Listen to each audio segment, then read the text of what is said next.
To be honest, I just look at the Kinghan Church as it is because I think it's the easiest way of accessing it because of communication. Other Presbyterian churches out there would be basically for the hearing community, so that's why I prefer to come to the Kinghan Church. It's an awful lot easier, you get a clearer idea of what's going on, it's story based, there's songs that you can follow, the minister can sign, so that's why I love it. Main areas of the Kinghan Church would be, first of all, to pastor and care for the people here. There's been a lot of help because the interpreters have helped me, the deaf community themselves have helped me, because you just can't preach as you'd normally preach. You can't use the cliches, the words, the terminologies you'd normally use in a normal sermon.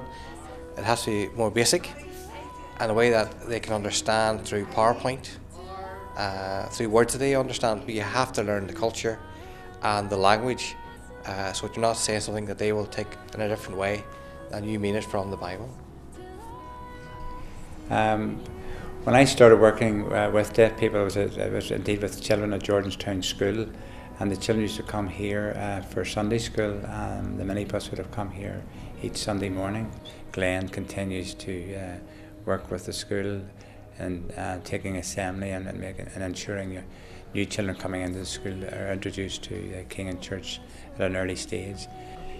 Well, I got involved with Kinghan Church to the bowls club. You know, I met some of the members of the badminton club. They told me there was a bowls tournament coming up, so I went along, and then that's how it started. The bowling club's been a fantastic opportunity.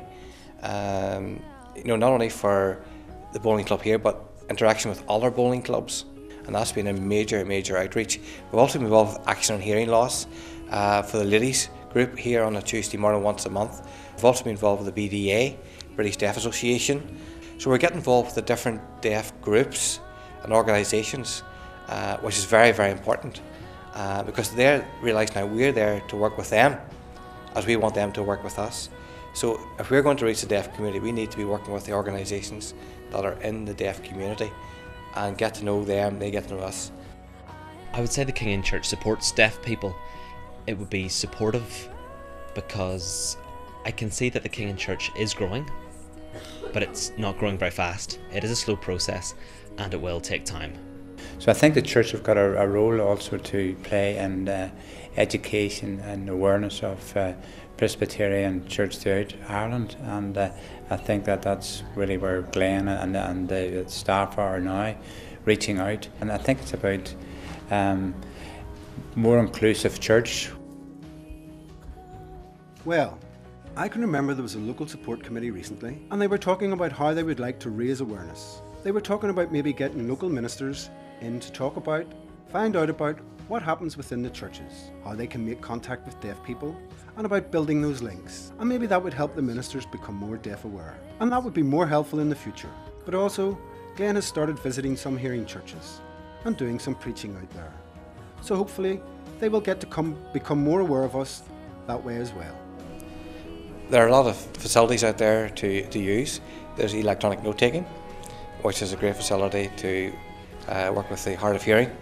It's also great as well for foreign people coming in to the country. That can be used to communicate with them as well as PowerPoint. PowerPoint should be more suited to the deaf community, and you can learn basic sign language even on the internet, which is a great facility, and on your mobile phone. And the deaf community will appreciate that. We want to share the gospel with the deaf community. It's not only the hearing needs to hear the gospel, but the deaf too, and we want to get that across, and how much Jesus loves them and give his life for them and wants to be part of their life, and we want to share that with them, that they might know the gospel for themselves.